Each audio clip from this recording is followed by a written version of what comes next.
নমস্কার।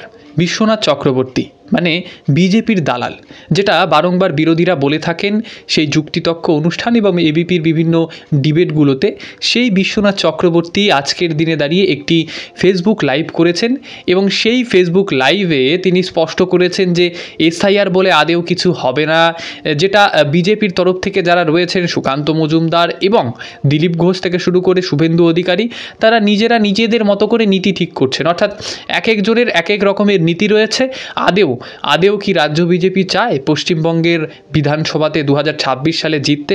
তাদের কি আগ্রহ রয়েছে? যদি সত্যি থেকে থাকে সেটা নিয়ে কিন্তু প্রশ্ন করেছেন আজকের দিনে দাঁড়িয়ে এই বিশ্বনাথ চক্রবর্তী। দেখুন, আমি এক কথায় বলছি যে পশ্চিমবাংলা এসআইআর হবে না। এটা আপনারা আমাকে অনেক সময় যারা বিরোধী দলে আছেন, বিশেষ করে বিজেপি, তারা বলেন যে এই আপনি যে বেশি বোঝেন, আপনি এসআইআর হবে না আপনি কি করে বলেন। দেখুন, খাতা কলমে হওয়া আর প্রকৃত অর্থে হওয়ার মধ্যে তফাৎ আছে। আসলে ঘটনার সূত্রপাত হয়েছে শুভেন্দু অধিকারীকে কেন্দ্র করে। এই শুভেন্দু অধিকারী যখন দক্ষিণ 24 পরগনায় যাচ্ছিলেন, একটি কালী মণ্ডপ যেটা রয়েছে সেটার উদ্বোধনের ক্ষেত্রে তিনি যখন যাচ্ছেন, তাকে 6 জায়গাতে পরপর 6 জায়গাতে নাকি প্রতিবাদ প্রতিরোধ তার বিরুদ্ধে গড়ে তোলা হয় এবং নেতৃত্ব দিচ্ছিলেন নাকি রেখা গাজী, এমনটাই তথ্য উঠে আসছে। এবং আপনাদের বলি যে বিশ্বনাথ চক্রবর্তী যে কথা বলছেন যে এসআইআর বলে আদেও কি কিছু হবে না তো, কারণ প্রকৃত অর্থে এসআইআর পশ্চিমবঙ্গে হওয়া একেবারে অসম্ভব তার কথা অনুযায়ী। দেখুন, আমি এক কথায় বলছি যে পশ্চিমবাংলা এসআইআর হবে না। এটা আপনারা আমাকে অনেক সময় যারা বিরোধী দলে আছেন, বিশেষ করে বিজেপি, তারা বলেন যে এই আপনি যে বেশি বোঝেন, আপনি সত্যি কি তাই? আপনাদের বলে রাখি, পশ্চিমবঙ্গে হবে কি হবে না সেটা নিয়ে তো প্রশ্ন উঠবেই, কারণ এই পশ্চিমবঙ্গ সেই পশ্চিমবঙ্গ যেখানে এনআরসি এবং সিএ এর ক্ষেত্রে সব থেকে বেশি বিরোধিতা লক্ষ্য করা গিয়েছিল এবং ভাইরাল সেই ভিডিও আপনারা জানেন, ক্যা ক্যা ছি ছি কাক্কু, এইগুলো সকলে আপনারা জানেন, বাচ্চারা জানেন। তো আজকের দিনে দাঁড়িয়ে সেই ঘেরাও কর্মসূচি যেটা হচ্ছে, এটা কি আজকের শুধু? আপনাদের বলে রাখি 2013 সাল ছিল, সেই সময় থেকেই নাকি তৃণমূল এই ধরনের ঘেরাও কর্মসূচির যে আমদানি সেটা করেছেন, যেটা অতীতে বামের সময় দেখা যেত না বলে অনেকে বলে থাকেন, আবার যদি দেখাও যেত তবে এতটা পরিমাণে নয়। এবং অপরদিকে বিজেপিও বলছেন যে বদলা হবে, বদল তো আসবেই, কিন্তু তার পাশাপাশি বদলা হবে, যেটা তৃণমূল কংগ্রেস অতীতে বলেছিলেন যে বদলা নয় বদল চাই, সেটার আজকের দিনে দাঁড়িয়ে উলটপোড়ান লক্ষ্য করা যাচ্ছে এবং হুঙ্কার দিচ্ছে বিজেপির তরফ থেকে শুভেন্দু অধিকারীরা। আসলে আপনারা জানেন, তৃণমূল কংগ্রেস এই রাজ্য সরকারে যারা রয়েছেন, তারা কিন্তু এই নীতিতে বিশ্বাসী যে প্রার্থী যিনি রয়েছেন তাকে একেবারে আটকে রেখে দিতে হবে, ঘেরাও করে রেখে দিতে হবে, যাতে তিনি আদেও কোনো যে র্যাগিং বা কিছু হচ্ছে সেখানে যাতে পৌঁছতে না পারেন। অর্থাৎ না থাকবে বাঁশ, না বাজবে বাঁশুরি, এইরকম ব্যাপারটা হয়ে যাবে। আর সেক্ষেত্রে তাদের জেতার যে পথ সেটা কিন্তু প্রশস্ত হবে। এ প্রসঙ্গে বলি, বামেরাও কিন্তু পিছিয়ে নেই। সেই শিক্ষামন্ত্রী ব্রাত্য বসুর কি নাজেহাল করেছিল, একসময় বাবুল সুপ্রিয়র কি নাজেহাল করেছিল, আপনারা সকলেই হয়তো জানেন। কিন্তু আপনাদের একটা কথা তো বলতেই হয়, তৎকালীন সময়ে রাজু বিস্ট থেকে শুরু করে খগেন মুর্মু এবং শঙ্কর ঘোষ, এনাদের তো কম সাফার করতে হয়নি। খগেন মুর্মুর তো রীতিমতো ক্রিটিক্যাল সিচুয়েশন হয়ে গিয়েছিল, তাকে হসপিটালাইজ করতে হয়েছিল। তো এই যে ঘটনাগুলি যেগুলো ঘটছে, সেগুলো কিন্তু পশ্চিমবঙ্গের রাজনীতি অতীতে হতো না। অর্থাৎ কেউ যদি কনভয় নিয়ে বের হয়, তার কনভয়ের 2-4টে গাড়িতে এমনি ঢিল পাটকেল মেরে দেওয়া, যেমনটা আগেকার দিনে দিলীপ ঘোষের গাড়িতে করা হতো, যখন তৎকালীন সময়ে তিনি রাজ্য সভাপতি ছিলেন, প্রায়শই তার গাড়ি ভাঙত, কিন্তু তার চাচা ছোলা বক্তব্য কিন্তু তিনি রাখতেন এ প্রসঙ্গে। আর এখন বিজেপির তরফ থেকে বিভিন্ন রকমের হুঙ্কার আসছে, কিন্তু এই বিজেপি কি চায়, সত্যি কি চায় পশ্চিমবঙ্গে ক্ষমতায় আসতে? যদি সত্যি তারা ক্ষমতায় আসতে চায়, তবে দাঁড়িয়ে তাদের যেটা সব থেকে বেশি প্রয়োজনীয় একটা মাধ্যম দরকার, সেটা হচ্ছে একজন গ্রেট লিডার, যেটা তৃণমূল কংগ্রেসের রয়েছে সেই মমতা বন্দ্যোপাধ্যায়, যিনি বরাবরই তার নীতি যখন তিনি ঘোষণা করছেন যে এই একটা কর্মসূচি হবে, সেটা একেবারে পুঙ্খানুপুঙ্খভাবে পালন করা হচ্ছে পার্টিগতভাবে। কিন্তু আপনারা খেয়াল করবেন, একটা শব্দবন্ধ বললাম যে পার্টিগতভাবে, এই পার্টিগতভাবে বিজেপি কতটা লড়াই করছে, এই নিয়ে বারংবার রাজনৈতিক বিশ্লেষকেরা প্রশ্ন করছেন। কারণ শুভেন্দু অধিকারী একাই 100, তিনি বেরিয়ে পড়ছেন একাই। দলীয় কর্মীদের তার প্রয়োজন রয়েছে কি? যদি সত্যি থাকতো তাহলে সেই দক্ষিণ 24 পরগনায় তিনি কেন জানিয়ে সেই নেতৃত্বকে, যারা সেখানে নেতৃত্ব রয়েছেন অঞ্চলের, তাদেরকে কেন জানাননি? এমনটা বিশ্বনাথ বাবুরা বলছেন। বিজেপি পার্টিটা কোথায় ছিল? বিজেপি পার্টি কোথায়? এখন বিজেপি পার্টির মধ্যে এতটাই বিভাজন যে পার্টির একটা অংশ বলবে যে দাদা শুভেন্দু অধিকারী যখন গেছিল তখন জেলা নেতাদেরকে জানিয়ে যায়নি, এমনি মানে কমিউনিকেট করেছে কিন্তু পার্টির সাহায্য চায়নি, তাই আমরা সাহায্য দেইনি।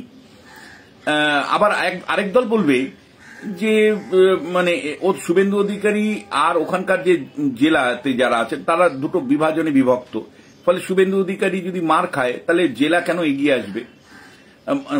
শুভেন্দু অধিকারীরও আবার মানে ইগো যেটা, সেটা হলো পার্টিকে বলার কি আছে, পার্টি সাহায্য নেওয়ার কি আছে? আমি কালী পুজো উদ্বোধন করতে গেছি একজন নাগরিক হিসেবে, সেই উদ্বোধন করতে গেছি, কিন্তু আপনার রাজনৈতিক প্রজ্ঞা কোথায় শুভেন্দু অধিকারী? আপনি জানেন পশ্চিমবাংলাতে আপনি মুভমেন্ট হলে আপনার মানে তৃণমূল কংগ্রেস আপনাকে হ্যাকেল করে, তৃণমূল কংগ্রেসকে আপনাকে আটকে দেয়, আপনার কর্মসূচি বানচাল করে দেয়, তাহলে আপনি কেন পার্টির সাহায্য নেবেন না? পার্টি জেলা পার্টি মথুরাপুরের যে আছেন পার্টি জেলা প্রেসিডেন্ট, তাকে কেন আপনি সাহায্য নেননি? কথাগুলোর মধ্যে কিছুটা বাস্তবতা রয়েছে, পুরোটা না থাকলেও, কারণ আপনারা জানেন রাজ্য বিজেপির মধ্যে যে একটা বয়কট ব্যাপারগুলো থাকছে, কারণ দেখছেন আপনারা দিলীপবাবুকে কোথাও বয়কট করা হচ্ছে, কোথাও আবার যাচ্ছেন শুভেন্দু অধিকারী, কোথাও যাচ্ছে সুকান্তবাবু। তো এই ধরনের কিছু বয়কট ব্যাপারগুলো কিন্তু লক্ষ্য করা যাচ্ছে। আর দিলীপবাবুকে তো আর আজকের দিনে দাঁড়িয়ে দেখাই যায় না টিভিতে, তিনি বলা চলে মহাশূন্যে তার অবস্থান হচ্ছে। আপনারা হয়তো লক্ষ্য করেছেন কিনা জানি না যে দিলীপ ঘোষের একটি ভিডিও একসময় ভাইরাল হয়েছিল, বলা হচ্ছিল, অভিযোগ উঠেছিল এটা দিলীপ ঘোষ। সেই সময়ের পর থেকে দিলীপবাবুকে কিন্তু আর পার্টিকুলারলি যে তিনি রোজ সকালে গিয়ে মর্নিং ওয়াক করেন এবং তার বাইটগুলো বিভিন্ন টিভি চ্যানেলে, মেইন স্ট্রিম মিডিয়া থেকে ইউটিউব ক্রিয়েটার সবাই দেখাতেন, আজকের দিনে দাঁড়িয়ে তিনি কিন্তু আর কোনো মেইন স্ট্রিম মিডিয়াতে দেখা যাচ্ছে না, তাকে খুঁজে পাওয়া যাচ্ছে না, দূরবীন দিয়েও খুঁজে পাওয়া যাচ্ছে না। এই প্রসঙ্গে আপনাদের বলি যে এই যে ভিডিওগুলি যেগুলো রিলিজ করা হয়েছিল, এইগুলো কি কোথাও না কোথাও ব্ল্যাকমেল করার একটা মাধ্যম হয়ে উঠেছে পশ্চিমবঙ্গের রাজনীতিতে? আপনারা যদি খেয়াল করেন তবে দাঁড়িয়ে একসময় মমতা দেবী একসময় বলেছিলেন যে এমন এমন কুকীর্তি এই বিজেপি নেতাদের রয়েছে আমার কাছে, আমাকে বাধ্য করবেন না ফাঁস করতে, এমনভাবে হুঙ্কার কিন্তু অতীতে মমতা দেবী কিন্তু দিয়েছিলেন। আর আজকের দিনে দাঁড়িয়ে আপনারা জানেন দিলীপবাবু মহাশূন্যে অবস্থান করছেন। তো এইগুলো এখন রাজনৈতিক ট্যাকটিক্স হয়ে গিয়েছে অনেকের কাছে, এবং কামিনী কাঞ্চন ব্যাপারটা যেটা তথাগতবাবু বলেন সেটা সত্যি বিজেপিতে 2021-এ বোধহয় ছিল, নইলে বিজেপির এই ফলাফল কেউ প্রত্যাশা করেনি বলেই মনে হয়। এ তো গেল কিছু সিরিয়াস আলোচনার বিষয়, কিন্তু কুণালবাবুকে নিয়ে তো একটু আলোচনা করতে হয়, কারণ কুণালবাবু তার ফেসবুকে ভীষণ অ্যাক্টিভ। তিনি একটি পোস্ট করেছেন, সেখানে লিখেছেন যে জ্যোতি বসুর মুখ্যমন্ত্রিত্বের রেকর্ড ভেঙে দেবেন মমতা বন্দ্যোপাধ্যায়, 2036 পর্যন্ত মুখ্যমন্ত্রী তিনি। এবং তার পাশে ব্র্যাকেটে আবার লিখে দিয়েছেন, যদি 2029-এ বাংলা থেকে মমতাদি প্রধানমন্ত্রী হন তাহলে আলাদা কথা। এই হচ্ছে কুণাল ঘোষের একটা ফোরটোল্ড, একটা ভবিষ্যৎবাণী। এ প্রসঙ্গে একটা কাহিনী মনে পড়ে গেল। আপনারা জানেন কি না জানি না, একজন অন্ধ ব্যক্তি ছিলেন। সেই ব্যক্তিটি কিন্তু অন্ধ হলেও তিনি ভবিষ্যৎবাণী করতে পারতেন। তাকে অনেকে বিশ্বাস করতেন, আর বেশিরভাগই বিশ্বাস করতেন না, কারণ যে নিজেই অন্ধ সে ভবিষ্যৎবাণী কিভাবে করবেন। আর আশ্চর্য রকমভাবে তিনি ভবিষ্যৎবাণী করে ফেললেন যে এমন এমন হতে চলেছেন। কেন এই কথা আপনাদের বললাম আপনারা হয়তো ভাবছেন, এই কুণালবাবু ভবিষ্যৎবাণী করছেন, ইনি তো অন্ধ নন, এনার চোখ রয়েছে, বাস্তবতা কি ইনি দেখতে পাচ্ছেন না? আজকের দিনে দাঁড়িয়ে জেলবন্দি শিক্ষামন্ত্রী এবং বালু থেকে কত রকমের কয়লাবাবুরা রীতিমতো জেলবন্দি রয়েছেন। চাকরি চুরি থেকে দুর্নীতি সবটাই হয়েছে, 26,000 চাকরি বাতিল হয়েছে। তারপরে তো বিভিন্ন রকমের দুর্গাপুর থেকে কসবা ল কাণ্ড, সেগুলো তো রয়েছে, আরজিকর তো রয়েছে। এরপরেও ইনি বলছেন যে প্রধানমন্ত্রী হবেন মমতা দেবী, এবং 2036-এর আগে পর্যন্ত তো তাকে তো সরানো সম্ভবই নয়। প্রেডিকশনটা একবার বুঝুন, সত্যি যদি তাই হয় যে একজন বাঙালি প্রধানমন্ত্রী হবেন 2029 সালে, তাহলে কুর্নিশ জানাই, প্রতিটা বাঙালি কুর্নিশ জানাবে একজন বাঙালি প্রধানমন্ত্রী পেয়ে। তার পরবর্তীতে কি হবে সেটা নিয়ে সন্দেহ থাকলেও তিনি যে প্রধানমন্ত্রী হবেন সেটা নিয়ে প্রতিটা বাঙালি খুশি হবেন, অন্তত আমরা তো খুশি হবই। আর এই যে তার পোস্টটি, সেই পোস্টের নিচে কিছু কিছু কমেন্টস এসেছে, সেগুলোর মধ্যে একটা কমেন্ট আপনাদের পড়ে শোনাই, একটু ইন্টারেস্টিং বিষয়টা আপনারা দেখবেন। একজন লিখেছেন 10th pass is now astrologer. তার নিচে আবার বলেছেন যে উনি কি আদৌ 10th পাস? 8 পাস। আবার যে 8 পাস কি আদৌ উনি, এইরকমভাবে অনেকে হাসি ঠাট্টার ছলে স্যাটায়ার করছেন, এনার বিরুদ্ধে মানে ব্যঙ্গ বিদ্রুপ করছেন অনেকে।